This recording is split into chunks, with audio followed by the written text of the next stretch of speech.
핵심은 뭐냐면 이게 이제 송두환 국가인권위원장 네. 청문회에서 있었던 얘기인데요. 여기서 나왔던 내용이 뭐냐면 이분이 이제 변호사로 있을 당시에 이재명 후보가 경기도지사에 출마를 했었고 네. 그 당시에 TV 토론 과정에서 했던 말이 논란이 돼서 그것 때문에 재판을 받았거든요. 재판을 받고 1심에서 2심 이제 상고를 하면서 상고 이유서를 제출을 합니다. 네. 그 상고 이유서에 약 30여 분의 민변 변호사들이 서명을 해서 같이 제출을 하거든요. 거기에 이제 본인 이름이 올라간 거예요. 그러니까 이 송두환 후보자의 이름과 사인이 거기에 들어 있었고 네. 이게 이제 무료 변론입니다. 왜냐하면 이렇게 사인하고 특별히 뭐 수임료를 받지 않았거든요.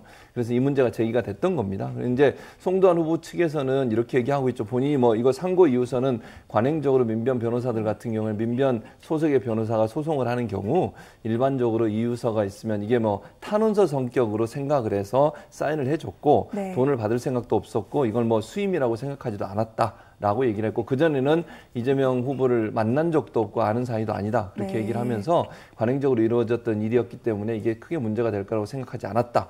그리고 이제 이 문제를 제기하는 측에서는 네. 그럼에도 불구하고 변호사가 이름을 올리고 사인을 했으니 변호를 한 것이고 그 수임료에 해당하는 부분이 일정 부분 이제 김영란법 소위 네. 이제 부정청탁 방지법이 위반되는 거 아니냐 이런 문제를 제기하고 있는 거죠. 그렇군요.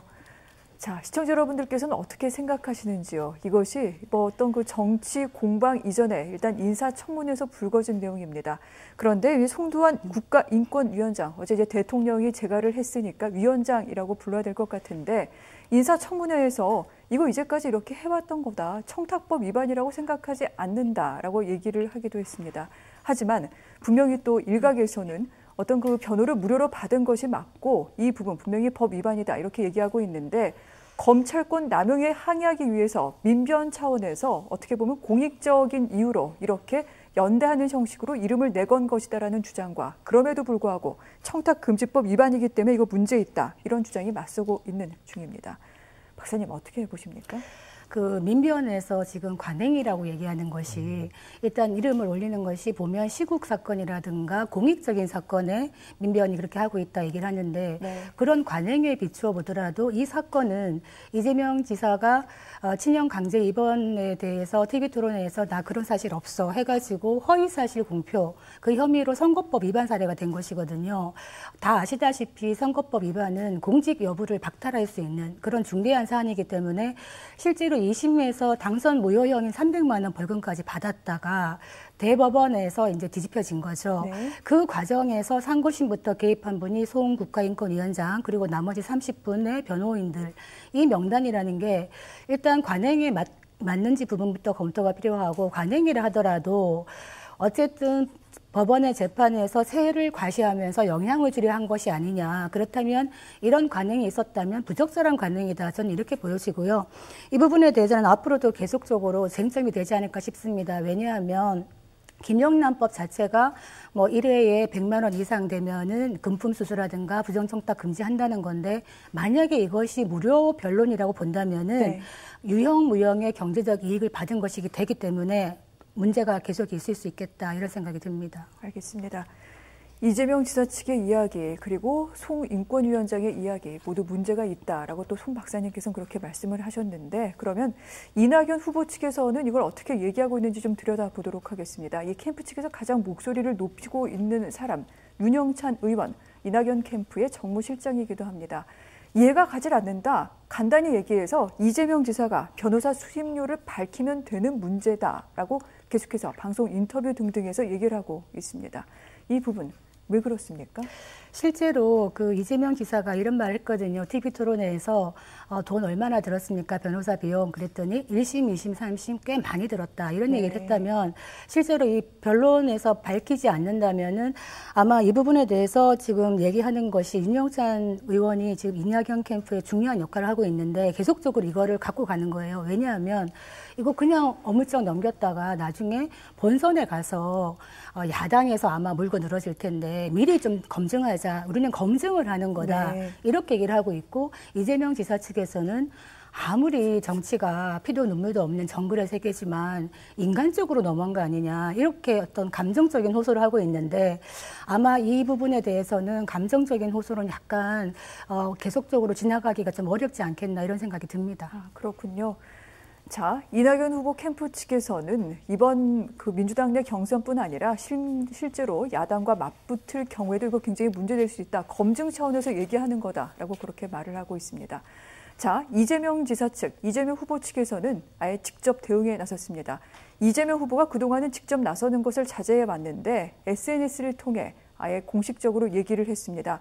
이 같은 허위 사실 음해는 3대 중대 선거범죄다라고 얘기를 하면서 사과해라. 이낙연 후보까지 지목하면서 공식 사과해라. 이렇게 지금 얘기하고 있는데 이지사 교수님 어떻게 해야 될까요? 네, 이지사 입장에서는 이제 강경하게 대응할 수밖에 없어요. 이 문제가 논란이 돼서 확산이 되면 그게 선거에 영향을 미칠 수밖에 없잖아요. 그러니까 본인의 그 명백함을 밝히기 위해서라도 본인은 강한 대응을 할 수밖에 없는 상황이 이렇게 보여지고요.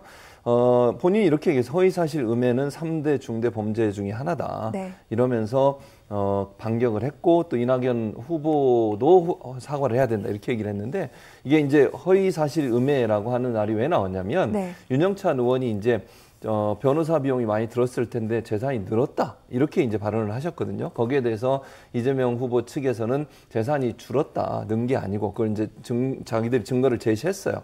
그러니까 이게 잘못된 얘기라는 거죠. 한마디로 네. 얘기하면 재판 과정에서 변호사비가 많이 나가서 돈이 줄어들어야 되는데 늘었다고 주장했던 윤영찬 의원의 주장이 잘못됐다라고 얘기하면서 본인의 재산이 줄었다라고 하는 증거를 본인이 제시를 했거든요. 그 문제 가지고 이제 음해, 허위사실 음해 이렇게 얘기를 하신 것 같아요. 그래서 아마 이 문제가 계속 논란이 될 가능성은 있고 다만 이재명 지사 측에서는 이게 30명이나 되는 변호사들이 그럼 전부 다 수임료를 다 안 받고 해준 거냐 이제 이렇게 또 주장을 하고 있는 상황이기 때문에 관행적으로 이루어졌다고 하는 부분이 어느 정도 설득력이 있을 수는 있죠. 다만 그렇다 하더라도 이 문제가 그러면 어느 정도의 대가를 받을 수 있는 정도의 행동이었는지 하는 부분들이 이제 논란이 될 수 있을 것 같은데 관행이냐 아니면 이게 정말 법적으로 문제가 되는 거냐 하는 부분에 대한 논란이 지속될 것으로 보여집니다. 아, 그렇군요.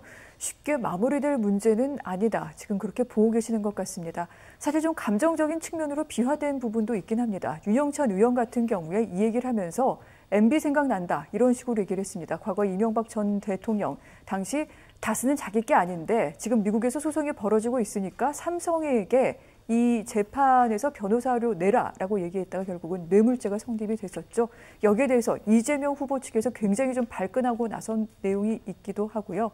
아울러 또 윤영찬 의원, 지역구가 성남입니다. 이재명 지사, 성남시장 출신이죠. 여러 가지 좀 감정적인 실망 또 이런 것들이 좀 얽혀있는 내용이 아닐까 그런 내용도 일각에서 나오고 있긴 한데 어떻게 전개될지는 좀 보도록 하겠습니다. 그런데 지금 민주당은 본 경선의 투표가 시작이 됐습니다. 여기에는 이런 네거티브 공방이 어떤 영향을 미칠지 지금 여기에도 주목하는 시선이 있기도 합니다. 첫 투표가 충남과 대전부터 시작이 됐는데 일단 본 경선 투표에 이번 공방 영향이 있겠죠, 교수님?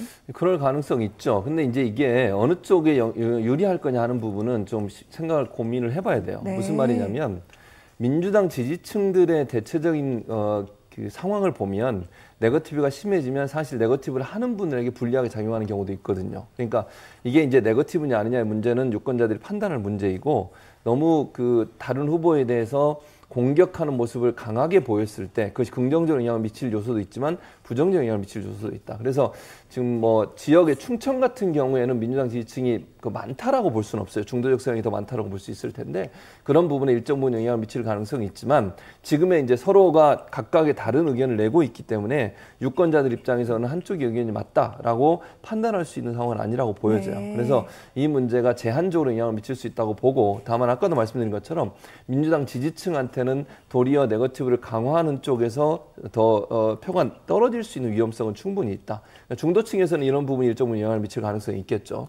그런 부분들이 플러스 마이너스 된다고 하면 이 문제가 전체 판세에 큰 영향을 미칠 가능성은 저는 좀 제한적이라고 봐요. 다만 일정 부분에 영향을 미칠 가능성이 있다고 보여집니다. 아, 그렇군요. 자, 일단 민주당 지지층에서는 네거티브를 강하게 하는 후보에 대해서 등을 돌리는 경향이 있다라는 지점과 더불어서 충청 같은 경우에는 일단 중도적인 성향의 지지층들이 많다. 그렇기 때문에 이 부분이 어떻게 영향을 미칠지 저희가 또 주시를 해야 되는 것도 같습니다. 자, 어제부터 이제 투표가 시작이 됐고요. 이번 주말에 첫 순회 경선지인 충남과 대전 결과가 나오게 됩니다. 그런데 저희가 지난주부터 이런 말씀 많이 드렸던 것 같습니다.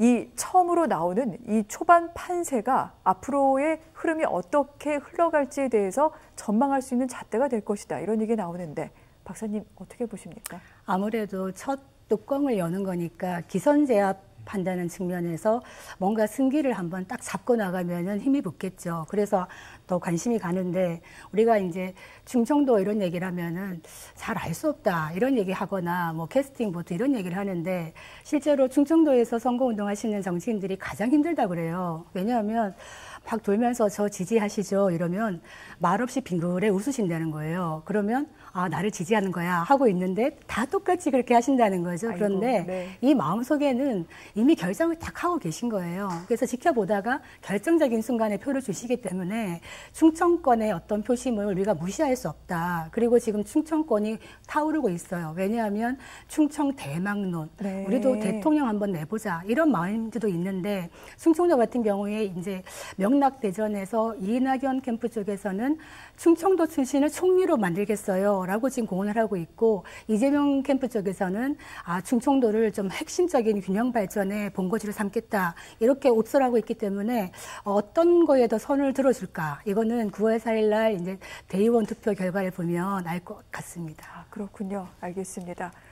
자, 처음으로 뚜껑을 여는 어떤 기선 제압 차원에서 굉장히 좀 중요한 의미가 있기도 하고요. 그리고 어떻게 보면은 또 여기서 두각을 나타내고 있는 주자가 있는 지역이 아닙니다. 그렇기 때문에 앞으로의 전망을 할 수 있는 지역이기도 한데 이런 가운데 이 같은 네거티브 공방전이라고 할까요? 어떤 영향을 미치게 될지 저희도 계속해서 주시하도록 하겠습니다.